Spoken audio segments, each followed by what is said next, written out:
Muy buenas con todos. Nosotros somos el grupo 8 del curso 1.1.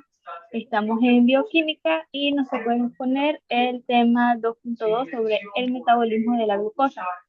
Nuestro grupo está conformado por mi persona, que soy Seite Saldumbre Daniel y del Carmen, y mis compañeros Jaramillo Borja Ángel Andrés, Muñoz Solano Yelena Alexandra, Ramírez Orrara Diana Gisela, Saltos Román José Gabriel, Villao Gavino Melina Madeleine y Dillon Lindao María Gabriel. En esta posición vamos a ver los siguientes puntos, que es el metabolismo de la glucosa, las complicaciones metabólicas asociadas a la hiperglucemia, la correlación clínica y el APE glucometría. A continuación, mi compañero. Yo les voy a dar a conocer sobre el metabolismo de la glucosa. ¿Qué es el metabolismo de la glucosa? El metabolismo de la glucosa se refiere a las diferentes reacciones bioquímicas que tienen lugar para la formación, descomposición e interconversión de la glucosa en los seres vivos. El metabolismo de la glucosa implica dos vías bioquímicas diferentes. Una de ellas es el aeróbico, la cual requiere oxígeno, y la otra el anaeróbico, la cual es sin oxígeno. La vía aeróbica ocurre en las mitocondrias, las células de las células, y resulta en el uso eficiente de la glucosa para liberar energía, mientras que la vía anaeróbica ocurre en el citoplasma de la célula y da como resultado la liberación moderada de energía.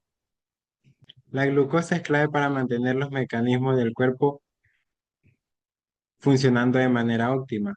Cuando tus niveles de glucosa son óptimos, la frecuencia, con frecuencia no lo notas. Sin embargo, cuando se desvían de los niveles recomendados, notarás un efecto no saludable que tiene el funcionamiento anormal del cuerpo. Cuando comes, tu cuerpo absorbe la glucosa de los alimentos en el intestino delgado y viaja por el torrente sanguíneo hacia las células para proporcionarles energías. Para que la glucosa entre a las células, necesita de la insulina, además de ser el medicamento que usa la gente para que padece diabetes. También es la hormona que crea el organismo y permite que la glucosa entre en las células para proveerlas de energía, es decir, es la clave que abre la célula en este proceso. Siguiente diapositiva. Los niveles normales de la glucosa. Aunque la glucosa es vital para el funcionamiento óptimo del cuerpo humano, debe medirse regularmente para asegurarse que los niveles están dentro de los rangos normales. Si los niveles de glucosa están demasiado altos, significa que el cuerpo no está procesando correctamente. Esto puede ser un indicio de un estado de prediabético o diabetes mellitus. Si los niveles de glucosa son demasiado bajos, pueden ocurrir mareos, sudoración, palpitaciones, visión borrosa o desmayos, los cuales deben controlarse. Los valores normales de la glucosa en sangre en ayunas está entre 70 y 100 mg. Cuando la glucemia en ayunas está en 100 o 125 mg, se recomienda cambios al estilo de vida y el control de esta. El aumento de la glucosa se llama hiperglucemia. Si los valores en dos pruebas separadas son de 126 o más, se diagnostica diabetes.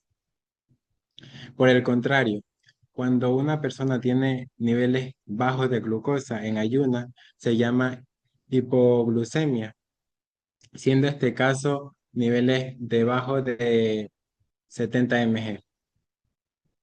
A continuación, Josué. Buenas tardes compañeros. Yo voy a seguir hablando un poco más sobre lo que es el metabolismo de la glucosa. Como cual ya sabemos, es el proceso mediante el cual nuestro cuerpo utiliza lo que es el azúcar, también conocida como la glucosa, que viene a ser la glucosa, que obtenemos de los diferentes alimentos para producir lo que es nuestra energía del día a día. Por ejemplo, cada vez que comemos pan, frutas, arroz o otros alimentos como carbohidratos, estos se transforman en lo que es la glucosa y entra en la sangre.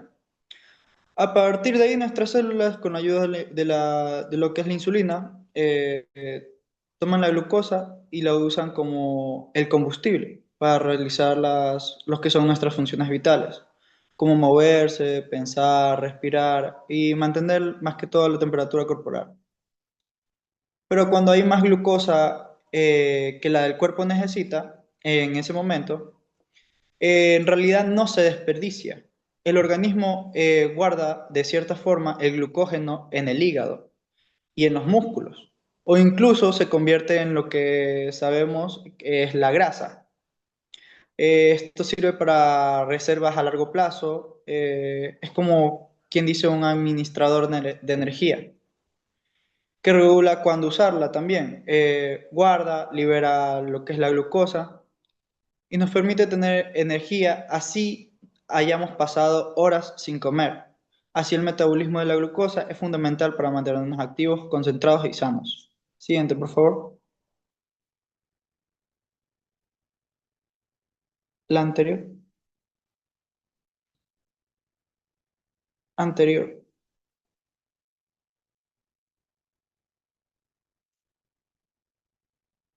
Ya. La disculpen. La hiperglucemia es la condición en la que los niveles de glucosa, o también conocida como el azúcar en la sangre, están más altos de lo normal. Esto ocurre cuando el cuerpo no puede usar bien lo que es la insulina y no produce lo suficiente, lo cual impide que la glucosa entre en las células para convertirse en lo que vendría a ser la energía. Como resultado, el azúcar se acumula en la sangre y esto se mantiene por mucho tiempo. Esto puede causar daño a órganos, ojos, los riñones, el corazón, lo que también son los nervios. Muchas personas no notan los síntomas al principio, pero algunos signos influyen o sea, por ejemplo, mucha sed, fatiga, visión borrosa y necesidad frecuente de orinar. Las causas de la hiperglucemia pueden ser variadas. Las personas con diabetes pueden haberse a saltarse medicamentos, no seguir una dieta adecuada, no hacer suficiente ejercicio, también pueden padecer situaciones de estrés, infecciones, enfermedades, o incluso personas sin diabetes pueden comer en exceso alimentos, o sea, no pueden comer alimentos muy azucarados o ricos en carbohidratos. Por eso también es importante escuchar a lo que viene a ser nuestro cuerpo, hacerse chequeos regularmente. Así se llega a detectar cualquier desbalance a tiempo, más que todo a tiempo. Y mantener lo que es la salud bajo control. Siguiente, por favor. Bien, vamos a hablar de lo que es la diabetes. La diabetes, lo que es la diabetes tipo 1, es una condición que generalmente se presenta desde la infancia o la adolescencia, aunque también puede aparecer en adultos. Este tipo de diabetes, el sistema inmunológico ataca por error a las células del páncreas que producen la insulina, una hormona vital que ayuda a la glucosa que entra en las células para usarse como energía. Al no haber suficiente insulina, el azúcar queda circulando en la sangre, lo que con el tiempo afecta a los órganos, como anteriormente dije. Los órganos son importantes. Las personas con este tipo de diabetes necesitan aplicarse insulina diariamente y aprender a equilibrar su alimentación.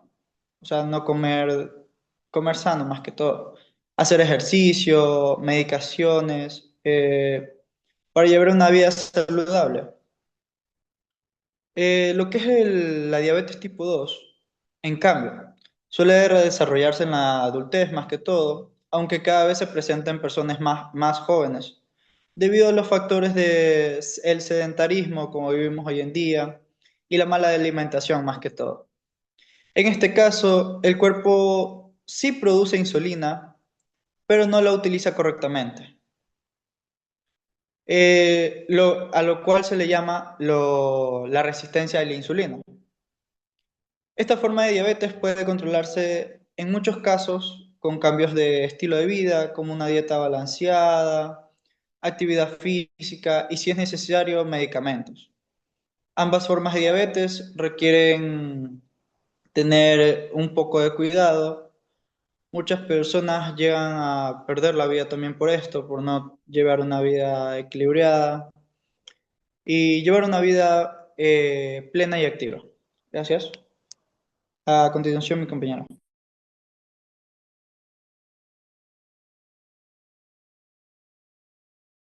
Ya. Buenas noches con todos. Es un agrado presentarme. Mi nombre es Melina Villado Gavino. Mi tema es complicaciones metabólicas asociadas a la hiperglucemia. El nivel de azúcar en sangre alto hiperglucemia afecta a las personas que tienen diabetes. Hay varios factores que pueden contribuir a la hiperglucemia en las personas con diabetes, entre ellos la elección de alimentos y actividad física, enfermedades, medicinas no relacionadas con diabetes o el hecho de saltear o no tomar suficientes medicamentos al bajar la glucosa. La hiperglucemia no puede, a ver, la hiperglucemia no puede provocar síntomas hasta que el nivel de glucosa en la sangre es elevado, por encima de los 108 a 200 miligramos por decilitros o 10 a 11,1 milimoles por litro. Siguiente dispositivo. Ya. Manifestaciones clínicas es, primero, los síntomas de las hiperglucemias son los mismos que las de diabetes tipo 2. Dos, entre ellos incluye al estar demasiado o excesivamente sediento. Podrá orinar más de lo habitual. 3, es posible que esté cansado y pierda peso sin desearlo. Puede desarrollar infecciones por hongos. 5, algunos síntomas tardíos de niveles altos, prolongados de azúcar en sangre son visión borrosa y posible entumecimiento en los dedos, en las manos y de los pies. 6, los niveles de azúcar muy altos pueden causar confusión o coma. Siguiente dispositivo, por favor. Siguiente. Riesgos. Muchos factores pueden contribuir a la hiperglucemia, entre ellos no administrarse suficiente insulina o no consumir medicamentos por vía oral para tratar la diabetes, no inyectarse insulina en forma adecuada o administrarse insulina vencida, no seguir el plan de alimentos para los diabetes, no realizar actividad física, tener una enfermedad o infección, consumir ciertos medicamentos como los esteroides, tener una lesión o someterse a una cirugía. Siguiente, por favor. Siguiente. Ok, gracias. Ya. Busca ayuda inmediata de un proveedor de atención médica o llama al 911 en los siguientes casos.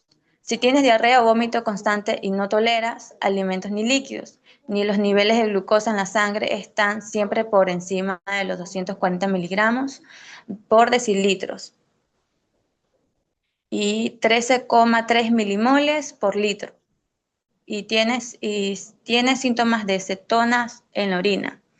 Programa una cita médica con el proveedor de atención médica a los siguientes casos. Si tienes diarrea, vómito constante, puedes tolerar algunos alimentos o bebidas, si tienes fiebre durante más de 24 horas, si los niveles de glucosa sanguínea están siempre por encima de 240 miligramos por decilitros, 13,3 milimoles por litro. A pesar del tratamiento, tienes síntomas de cetoacidosis. Si tienes dificultades para mantener el nivel de glucosa en la sangre dentro de los valores deseados. Siguiente, por favor. Siguiente. Ya, prevención. Prevención. Para ayudar a mantener tu glucosa sanguínea dentro de un rango normal, haz lo siguiente. Primero, respeta tu plan de comida para la diabetes. Si usas insulina o tomas un medicamento para la diabetes por vía oral, perdón, debes ser constante con la cantidad y el horario de tus comidas y refrigerios. Se debe lograr un equilibrio entre los alimentos que consumes y la insulina que actúa en tu cuerpo.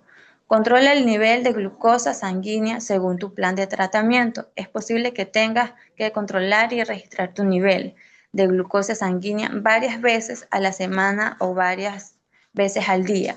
Un control minucioso es la única forma de asegurarte de tu nivel de glucosa sanguínea se mantiene dentro del rango objetivo y sigue cuidadosamente las recetas del proveedor de atención médica con respecto a cuándo debes tomar tu medicamento.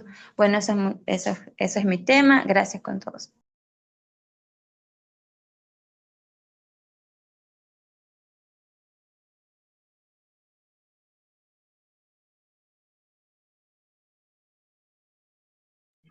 Continúe, compañera.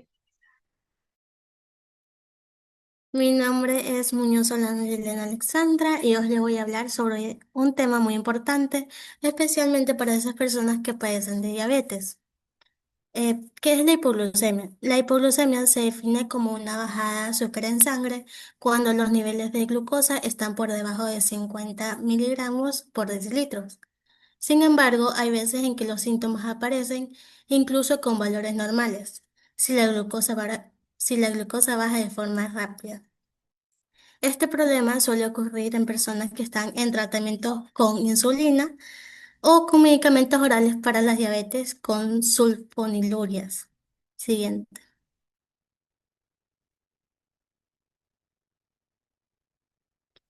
¿Qué síntomas provocan? Los síntomas pueden variar según el motivo que los causes y se dividen en dos tipos principales, que es el por adrenalina y por la falta de glucosa en el cerebro. Por la descarga de adrenalina, el cuerpo reacciona con ansiedad, palpi- palpitaciones, sudoración intensa, temblores, hambre repentina, palidez o debilidad. Mientras que por la falta de glucosa en el cerebro, que es ya más peligroso, los síntomas son dolores de cabeza, dificultad para hablar, cambios de comportamientos como confusión o incluso agresividad, somnolencia, visión doble, convulsiones o pérdida de conciencia. En general, los síntomas más comunes que debemos reconocer son la ansiedad, irritabilidad, dolor de cabeza, sudoración y en casos graves es la pérdida de conocimiento. Siguiente. ¿Cuáles son sus causas? La mayoría de los casos, un 90%, se deben a causas externas que se pueden prevenir con educación y buenos hábitos. Las causas más frecuentes son usar mala insulina o los medicamentos sin ajustar bien la dieta, saltarse las comidas, hacer ejercicio intenso sin haber comido lo suficiente, em, tomar alcohol o medicamentos que se interfieren a los tratamientos y ya el otro 10% de los casos se debe a enfermedades internas como trastornos hormonales, tumores o problemas autoinmunes. ¿Cómo se puede prevenir? La mejor forma de tratar la hipoglucemia es evitar que ocurra. Para eso se recomienda no saltarse las comidas, comer más si va a hacer ejercicio intenso o reducir la dosis de insulina, aplicar bien la insulina siguiendo las indicaciones médicas y hacerse controles frecuentes. Y algo importante es que si sospechamos una hipoglucemia es mejor tratarla de inmediato, incluso si no estamos completamente seguros. Siguiente. ¿Cómo se diagnostica? Esto es bastante sencillo. Primero se puede hacer con una tira reactiva mediante una pequeña punción en la yema del dedo para evitar el nivel de glucosa. O sea, si ya es necesario, luego se confirma con un análisis más preciso en el laboratorio. Ante la sospecha de una hipoglucemia, lo más recomendable es actuar de inmediato, ya que es mejor tratarla aunque no estemos seguros que no hacer nada y arriesgar consecuencias más graves. Por conclusión, pues quiero aclarar algo importante. La hipoglucemia es una bajada de azúcar en sangre que puede causar desde síntomas leves como temblores o sudoración hasta otros más peligrosos como la confusión, las convulsiones o incluso la pérdida de conocimiento. Afecta principalmente a las personas que utilizan la insulina como medicamentos para la diabetes. Afortunadamente, se puede prevenir con una buena alimentación, controles médicos regulares y siguiendo adecuadamente el tratamiento. También debemos recordar que existe la hiperglucemia, que es lo contrario, un exceso de glucosa en sangre también es riesgoso si no se trata. Gracias. Bueno, yo voy a hablar sobre la correlación clínica. Bueno, la correlación clínica es una herramienta fundamental en la medicina, ya que permite conectar lo que aprendemos en la teoría, como el metabolismo de la glucosa, con lo que vemos en un paciente. En el caso de la glucosa, no basta con saber que existe en la sangre, sino entender qué pasa cuando hay un exceso o un déficit y cómo se refleja eso clínicamente. Cuando los niveles de glucosa están elevados en sangre, hablamos de hiperglucemia. Clínicamente, esto se asocia a síntomas como sed constante, aumento en la cantidad y frecuencia de la orina, hambre excesiva, fatiga e incluso pérdida de peso sin razón aparente. Este cuadro nos puede orientar hacia una posible diabetes, una enfermedad crónica que requiere diagnóstico y seguimiento y un tratamiento adecuado. La correlación clínica no solo se basa en los síntomas del paciente, también se completa con exámenes de laboratorio. Bueno, como futuros profesionales de la salud es fundamental que sepamos aplicar esta correlación clínica, porque no se trata solo de leer un valor en un examen. Compañera, Sí. solo un momento que creo que esta no es la diapositiva.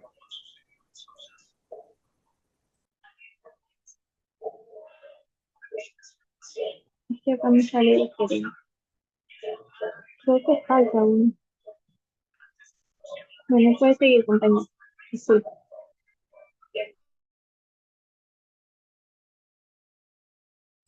Bueno, es que ya iba a terminar también. Voy a dar el pedacito que estaba continuando. Bueno, como estaba diciendo, como futuros profesionales de la salud, es fundamental que sepamos aplicar esta correlación clínica, porque no se trata solo de leer un valor en un examen, sino de interpretar qué significa ese valor en el cuerpo del paciente y cómo afecta su vida. Esto nos permite brindar una atención más integral, más humana y más acertada. A continuación, mi compañera va a seguir explicando más el tema. Gracias. Buenas noches con todos, me presento, mi nombre es María Villón y les hablaré un poco acerca de la hiperglucemia y su impacto clínico. La correlación clínica entre el metabolismo de la glucosa y las complicaciones de la hiperglucemia, especialmente en pacientes con diabetes mellitus. En Ecuador, especialmente en la provincia de Santa Elena, los casos de diabetes han aumentado, sobre todo en zonas rurales y costeras, donde hay mayor dificultad de acceso a servicios de salud y poca educación sobre prevención. Según el Ministerio de Salud, la diabetes tipo 2 es una de las principales causas de muerte en el país y en Santa Elena se ha identificado una alta tasa de pacientes sin diagnóstico ni tratamiento adecuado. La diabetes mellitus es una enfermedad metabólica crónica que es caracterizada por niveles altos de glucosa en la sangre. En el mundo afecta al 8.3 de la población y el 90% de los casos corresponde a la diabetes tipo 2. ¿Qué es la glucosa y por qué es importante? La glucosa es el combustible del cuerpo y la insulina producida por el páncreas permite que la glucosa entre a las células. Cuando no hay suficiente insulina o no funciona bien, la glucosa se acumula en la sangre y esto se llama hiperglucemia. ¿Puedes seguir la siguiente diapositiva, por favor?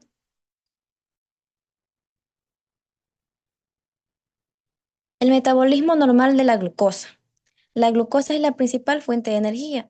Ingerimos carbohidratos que se transforman en glucosa. Esta entra a las células gracias a la insulina que es producida por el páncreas. La insulina ayuda a almacenar la glucosa y bajar sus niveles en la sangre. El glucagón, en cambio, libera la glucosa cuando hay ayuna o necesidad de energía. Este equilibrio normal mantiene una glucemia normal de 70 y 110 mg/dl. En las alteraciones del metabolismo ¿qué causa la hiperglucemia? Hablamos de hiperglucemia cuando la glucosa en la sangre en ayunas o después de comer.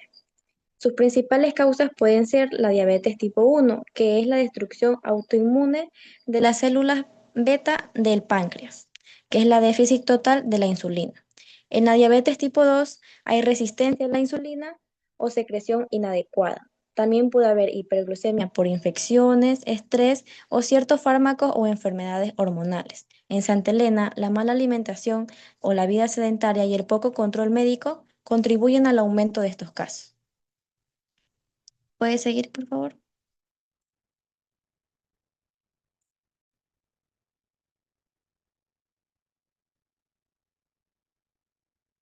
Ya. El metabolismo de la glucosa y las diferencias entre la cetoacidosis diabética y el estado hiperglucémico hiperesmolar. Como pueden ver, se muestra una tabla de las diferencias. Y les hablaré un poco, como dijeron al principio mis compañeros, sobre el metabolismo de la glucosa, que se sabe que es un azúcar simple, que es una fuente importante de energía para nuestras células del cuerpo. El metabolismo de la glucosa se refiere a los procesos bioquímicos que ocurren en el cuerpo para, para convertir la glucosa en energía. Las diferencias que se encuentran en las cetoacidosis diabéticas, es que es una condición en la que el cuerpo produce altos niveles de cetonas debido a la falta de insulina. Las causas pueden ser la falta de insulina, la infección, traumas o otros factores que aumentan la producción hormonales contrarreguladoras. Los síntomas pueden ser la hiperglucemia, la cetosis, la acidosis metabólica, la deshidratación, náuseas y vómitos. En el estado hiperglucémico osmopolar hiperosmolar, que es una condición en la que el cuerpo produce altos niveles de glucosa en la sangre debido a la falta de insulina y la resistencia a la insulina. Puede ser causado por la falta de insulina, una infección, traumas o otros factores que aumentan a la producción hormonal. Sus síntomas pueden ser la hiperglucemia extrema, la deshidratación severa, las alteraciones del estado mental, convulsiones y comas en casos graves.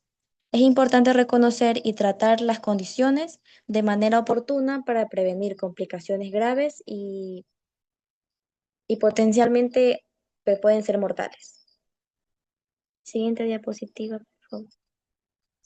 También hablaré sobre las complicaciones de la hiperglucemia. Como pueden ver, tenemos las agudas y las crónicas.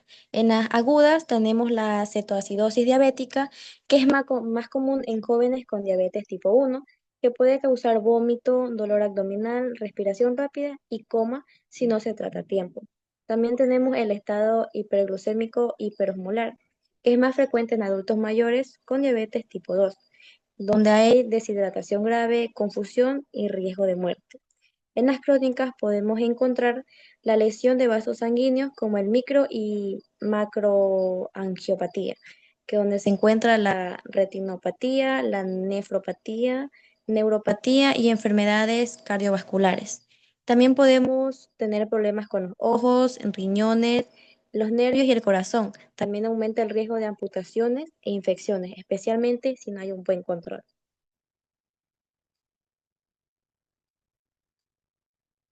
El rol de la enfermería en el manejo de la hiperglucemia. El rol que tiene una enfermera o un enfermero puede ser en el manejo de la hiperglucemia es el monitoreo continuo de la glucemia, como sus signos vitales, su hidratación y su estado neurológico. También es identificar precoz de los síntomas que pueden tener acerca de los cetoacidosis diabética o el estado hiperglucémico hiperosmolar. También la administración de insulina y líquidos según la indicación médica, el control de electrolitos, que es importante en el manejo del potasio, el reconocimiento de signos de alarma, la prevención de complicaciones crónicas, que es el control del pie diabético, el higiene, la revisión de zonas de punción.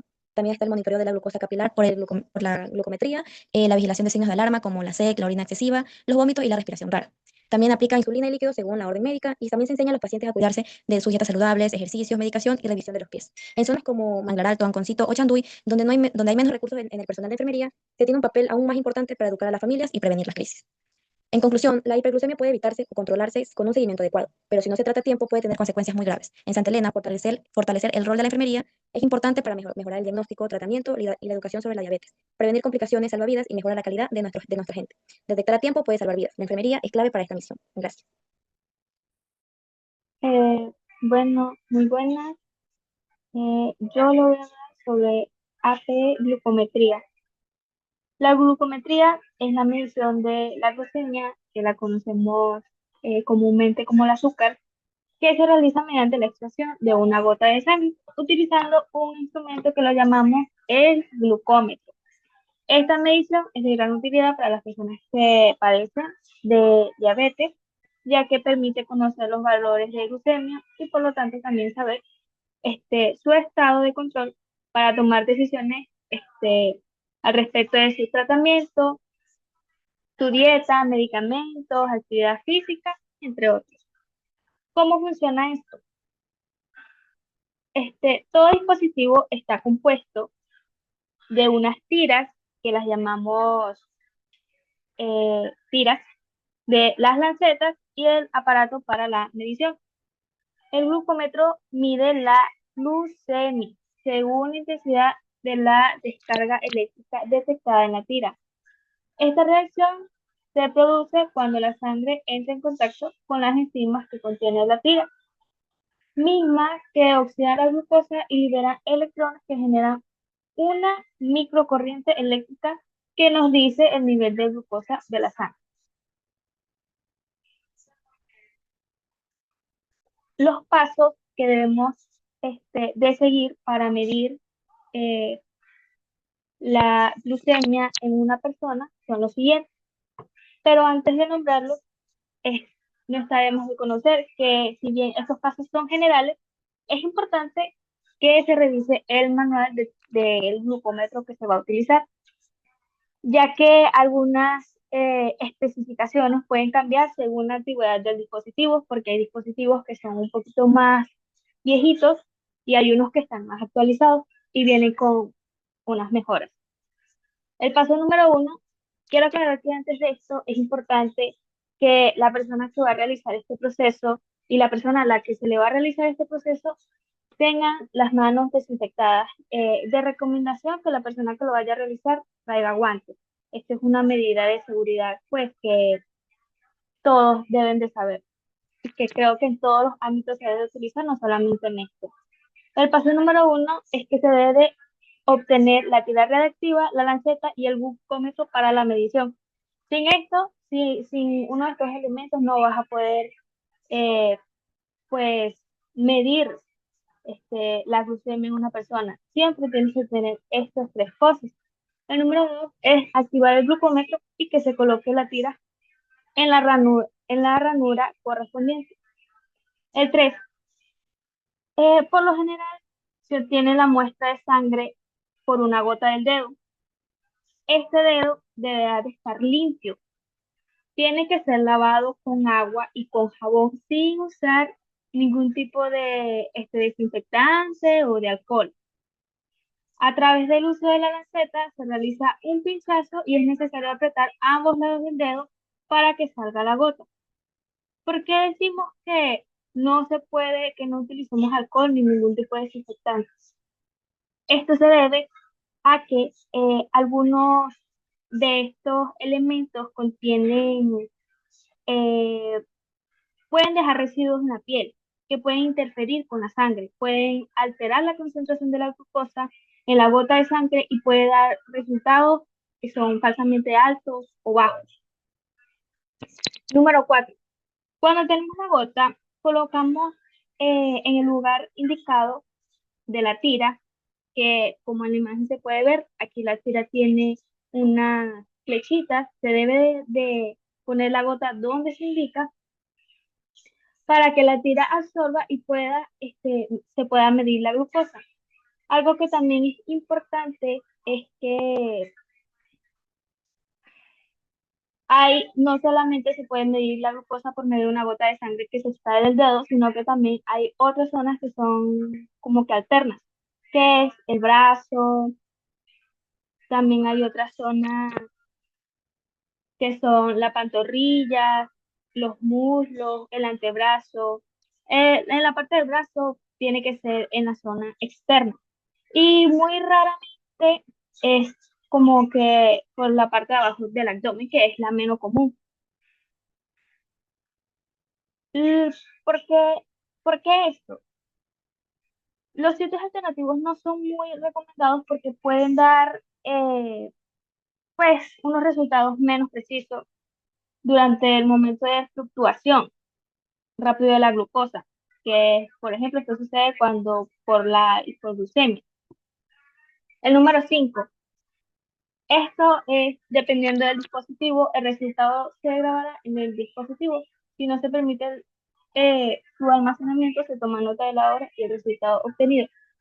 Porque es importante esto pasa también, como lo dije al principio, hay aparatos que no están muy bien actualizados, son un poquito más viejos y no tienen esta configuración que los nuevos. Hay algunos que sí permiten guardar el momento en el que te estás tomando la medición, se guarda la hora, si fue antes o después de una comida, etcétera. Algunos glucómetros traen esta configuración que es la fecha, la hora, si fue antes o después de una comida.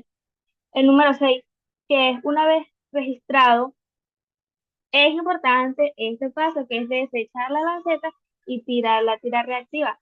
No el aparato, solamente la lanceta y la tira reactiva.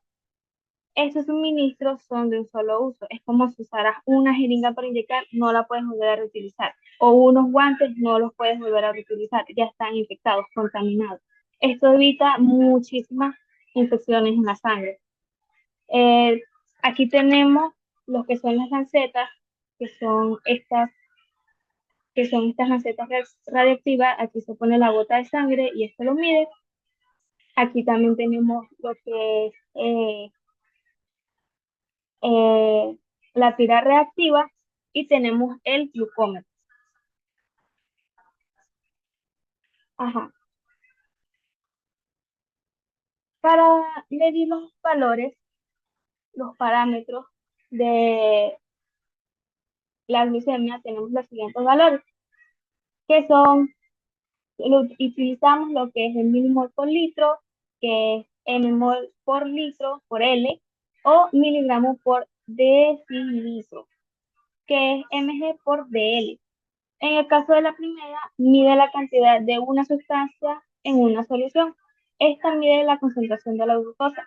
En la segunda, el decilitro es una medida común del volumen y es posible transformar el valor de mmol por L por litro, o sea, milimol por litro, a miligramos por decilitro a través de la siguiente tabla, que vemos que 0,6 milimol por litro es igual a 10 miligramos por decilitro, o viceversa. 20 miligramos por decilitro es lo mismo que 1,1 milimol por litro. Es decir, si el valor indicado por el glucómetro es de, como le estaba diciendo, de 10 milimol por litro, es equivalente a 180 miligramos por decilitro. El glucómetro tiene otras mediciones aparte de esta, que no son mediciones, sino que son siglas que aparecen en el glucómetro, que algunos no sabemos qué significa. A veces aparece una H, que significa high en inglés, que es cuando la glucosa es demasiado alta, que está fuera del rango del medidor, que es, por ejemplo, 600 miligramos por decilitros, que esto es una urgencia, se considera una urgencia. O la L, que es low, en inglés también, que es cuando la glucosa, al contrario, es demasiado baja, que es por fuera del rango del medidor, por ejemplo, que es 20 miligramos por decilitro, que también lo consideramos una urgencia.